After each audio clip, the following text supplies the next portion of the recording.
इससे पहले भी सरकारें थी, प्रदेश में देश में कहीं भी कोई जाति की बात नहीं होती थी। अगर विकास होता था तो सबके लिए विकास होता था। ये सब फेमस होने के लिए है। ये 2-3% वाले सिर्फ भौंक रहे हैं, ये भौंक के वहीं वापस राजस्थान चले जाएंगे। मतलब आप बता रहे हैं कि ये दलित विरोधी सरकार, दलित विरोधी सरकार है। आज ये आप पोस्टर भी देख लगा। लीजिए। हाँ। क्योंकि ये जानते हैं दिखावटी कुछ और कर रहे हैं, ये सिर्फ दिखावटी पुलिस आगे रखी है।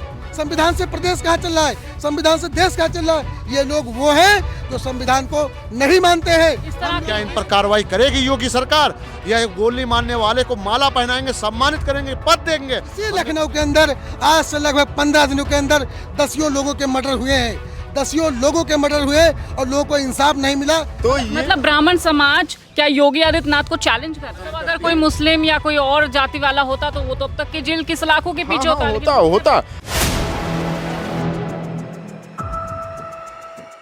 नमस्कार, मैं हयात अब्बास और आप देख रहे हैं 4 PM न्यूज़ नेटवर्क। आप सबको याद होगा कि समाजवादी पार्टी के जो एक नेता हैं उनके घर पर करनी सेना वालों ने हमला किया था। किस तरह से जाति का जो है विरोध किया था, जिसको लेकर आज फिर करनी सेना आगरा में विरोध प्रदर्शन कर रहे हैं। कुछ समाजवादी लीडर्स हमारे साथ हैं, बात कर लेते हैं। सर, ये जाति पर इतना विरोध क्यों हो रहा है? करनी सेना क्यों विरोध कर रही है? देखिए पत्रकार महोदय, सबसे पहले आपका बहुत बहुत धन्यवाद। मैं आपके माध्यम से बताना चाहता हूं कि जब से 2014 के बाद भारतीय जनता पार्टी की सरकार केंद्र में आई है, तब से जातिवाद एकदम चरम पे पहुंच गया है। इससे पहले भी सरकारें थी, प्रदेश में देश में कहीं भी कोई जाति की बात नहीं होती थी। अगर विकास होता था तो सबके लिए विकास होता था।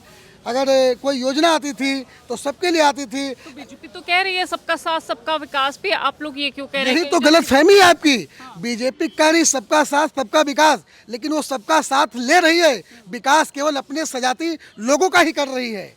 आप देख लीजिए, कोई भी विकास योजना दिखा लीजिए, आप आरक्षण देख लीजिए, चाहे शिक्षा में देख लीजिए, चाहे वो शिक्षकों की भर्ती में देख लीजिए, चाहे नौकरियों में देख लीजिए, कोई भी वैकेंसी में देख लीजिए, आरक्षण दलितों का, पिछड़ों का, सबका आरक्षण कौन खा रहा है? एक समाज के लोगों को दिया जा रहा है। एक साथ भर्तियां न निकाल करके धीरे धीरे भर्ती दी जाती है और उसमें हम अपने समाज के लोगों को बढ़ाया जाता है। आप देखिए, यही उत्तर प्रदेश है, यही लखनऊ है, उत्तर प्रदेश की राजधानी।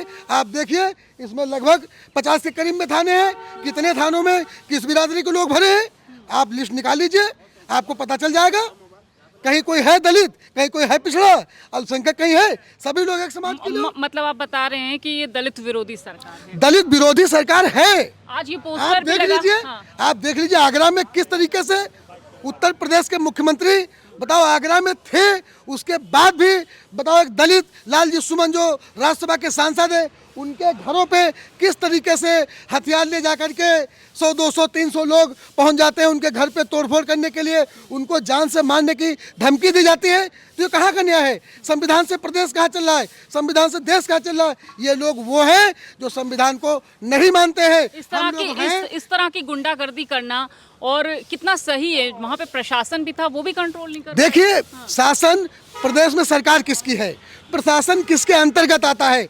देखिए आप आगरा में आज क्या हो रहा है, कौन लोग गुंडाई कर रहे हैं, दबंगाई कर रहे हैं, वहाँ तलवारें लहरा रहे हैं, लाठियां लहरा रहे हैं। एक तरफ देश को मिटा देने वाले लोग हैं और एक तरफ हम लोग हैं वो जो देश को बचाने वाले हैं। आप बताइए, आज हमारे पार्टी के राष्ट्रीय अध्यक्ष आदरणीय श्री अखिलेश यादव जी इटावा में बाबा साहब भीमराव अम्बेडकर जी की प्रतिमा का अनावरण करते हैं, जिनके बनाए गए संविधान के द्वारा आज आरक्षण मिला है और देश में कानून की व्यवस्थाएं लागू है। आज बाबा साहब की मूर्ति, बाबा साहब की प्रतिमा का अनावरण अखिलेश यादव जी कर रहे हैं। और दूसरी तरफ आप देखिए, नफरती गैंग किस प्रकार से आगरा में हुड़दंग मचाए हुए और किस किस सह पे मचाए हुए। मैं पत्रकार महोदय आपसे बताना चाहता हूं, अगर प्रदेश का मुख्यमंत्री और जिले का डीएम चाह ले कि दूसरे जिले से यहाँ पे एक सुई भी नहीं आ सकती है तो नहीं आएगी, लेकिन यहाँ बताओ लाठी डंडे हथियार लेकर के आ रहे। ये तो कहते हैं अपराध खत्म हो गया है, जीरो टॉलरेंस है यहाँ पर। कहाँ अपराध खत्म हो गया? आपको मैं बताना चाहता हूँ, इसी लखनऊ के अंदर आज से लगभग 15 दिनों के अंदर 10 लोगों के मर्डर हुए हैं, 10 लोगों के मर्डर हुए और लोगों को इंसाफ नहीं मिला। जब समाजवादी पार्टी के कार्यकर्ताओं ने, नेताओं ने जब आवाज़ उठाई, तब जाके उन पीड़ित परिवारों को न्याय मिला। समाजवादी पार्टी उन पीड़ित परिवारों को मदद की, लेकिन इस सरकार ने उनकी मदद आज तक भी नहीं की। देखिए, करनी सेना आगरा में आज आतंक मचा रहा है, प्रशासन खामोश है, इसके लिए आप किसको जिम्मेदार ठहराते हैं? उत्तर प्रदेश में डबल इंजन की सरकार है और अगर कोई आतंक मचा रहा है तो वो फेल हो गए हैं। हमें लगता है कि उत्तर प्रदेश के मुख्यमंत्री जी को इस्तीफा दे देना चाहिए। वो संभाल नहीं पा रहे हैं कानून व्यवस्था को भी। अरे वो कोई भी विभाग नहीं संभाल पा। कानून व्यवस्था क्या जाति देखकर कानून व्यवस्था? हाँ बिल्कुल, अगर वो तलवारें जो जिनके हाथ में है, अगर वो योगी जी के जात के हैं तो वो समझ लीजिए फूल हैं उनके हाथ में। मुसलमान होते या मुसलमान होते तो अब तक घर टूटना शुरू हो जाते, जेल में डालना शुरू कर देते। बात ये है ना कि वो कहते सबका साथ सबका विकास। अब आप यहीं से देख लीजिए कि उनके बयान में और जवाब में कितना अंतर है कि उत्तर प्रदेश में खुलेआम गुंडे और लफंगे माननीय श्री अखिलेश यादव जी को गोली मारने की धमकी दे रहा है और उत्तर प्रदेश के मुख्यमंत्री जी उसको वीडियो को देख देख के हंस रहे हैं।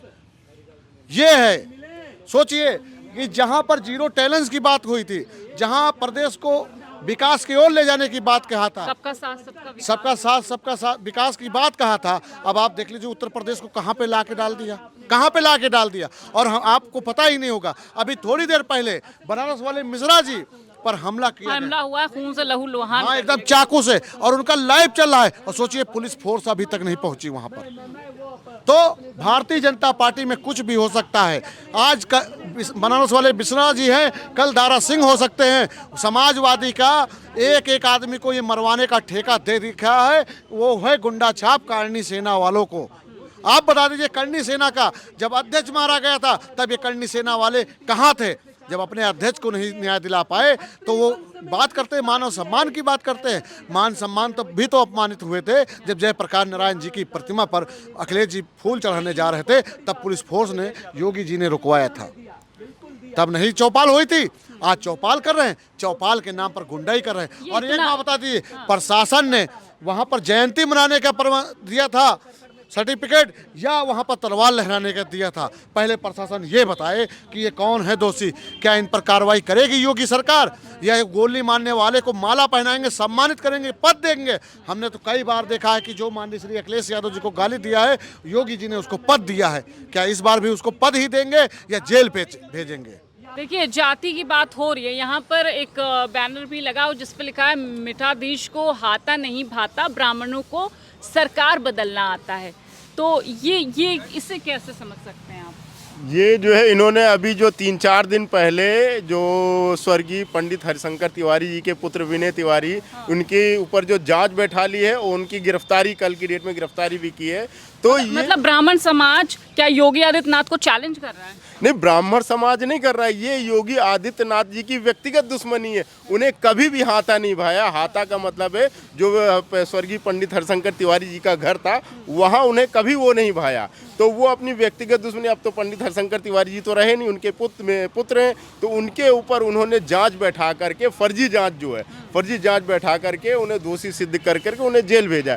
उसी पर एक हमारे ये भाई हैं अमित चौबे, उन्होंने ये लगाया है कि ये जो सरकार वर्तमान की सरकार है, ये सिर्फ अपने स्वजातीय जो आज की डेट में जो करनी भरनी सेना जो भी चल रही, स्वजाति लोगों को पसंद करती, बाकी किसी समाज को नहीं पसंद मतलब अगर कोई मुस्लिम या कोई और जाति वाला होता तो वो तो अब तक के जेल की सलाखों के पीछे होता।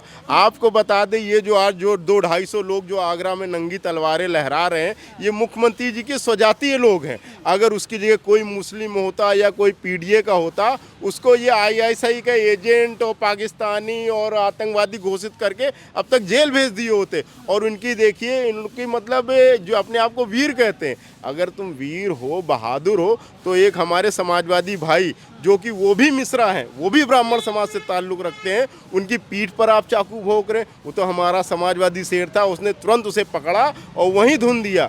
खून से लथपथ हमारा वो समाजवादी भाई, लथपथ होने के बाद भी वो जो है उसे कूट दिया। मैं आपको पत्रकार महोदय आपको बताना चाहता हूँ आपके चैनल के माध्यम से, ये सिर्फ और सिर्फ अपने स्वजाति लोगों के चाहते। आज की डेट में डीजीपी कौन है आप खुद देख लीजिए, थाने कौन चला रहा है, जिले कौन चला रहा, सिर्फ इन्हीं के स्वजाति लोग चला रहे हैं, बाकी कोई ना इन्होंने पीडीए भा रहा है ना ब्राह्मण भाई भा रहा है। देखिए, एक तरफ सबका साथ सबका विकास कहती है बीजेपी सरकार, अभी जैसे सर कह रहे हैं कि स्वजाति पर ज़्यादा जोर देती है, इसमें कितनी सच्चाई है? 100% सच्चाई है इसमें। देख लीजिए, जिस तरह से राजस्थान से करणी सेना चल के आई है, यूपी में पनाह किसके बल पे हुआ है? इतनी गुंडाई कर रहे हैं, प्रशासन एकदम बेखबर हो रहा है। प्रशासन साथ दे रहा है। जिस तरह से कल अखिलेश यादव जी का विरोध अलीगढ़ में जाते वक्त हुआ था, तो किस तरह से पुलिस ये अपराधियों पे हाथ डाल के कानों में बात कर रही है, उनसे कह रही है कि आप चुपचाप बैठ जाइए, कुछ नहीं होगा। क्या उनके खिलाफ मुकदमा लिखा गया जो विरोध कर रहे थे? लिखा नहीं लिखा, क्योंकि ये जानते हैं दिखावटी कुछ और कर रहे हैं, ये सिर्फ दिखावटी पुलिस आगे रखी है। और स्वजाति ये यूपी में सिर्फ यही चल रहा है, ठाकुरवाद चल रहा है यहाँ पे, सिर्फ ठाकुरवाद। हर समाज इनसे दुखी है। मतलब अगर अपराधी ठाकुर है तो उसके लिए पूरी छूट है, मुस्लिम है, ब्राह्मण है तो वो जेल के। बिल्कुल जी। अब तक कोई दलित होता या मुस्लिम होता, यादव होता, कुर्मी होता, पटेल होता, कोई भी ओबीसी जात की होती, अब तक उसके घर बुलडोजर चल जाता। क्यों? जो अभी आज एक बयान जारी हुआ कि एक करणी सेना का बोल रहा है कि मैं अखिलेश यादव को गोली मार दूं, उसकी हिम्मत है? गोली मार देगा? उसकी हिम्मत है? नहीं, इस तरह के बयान आ रहे हैं, खुले हुए बयान आ रहे हैं और कोई इस पे एक्शन नहीं लिया जा रहा है। ये सब फेमस होने के लिए, ये 2-3% वाले सिर्फ भौंक रहे हैं। ये भौंक के वहीं वापस राजस्थान चले जाएंगे।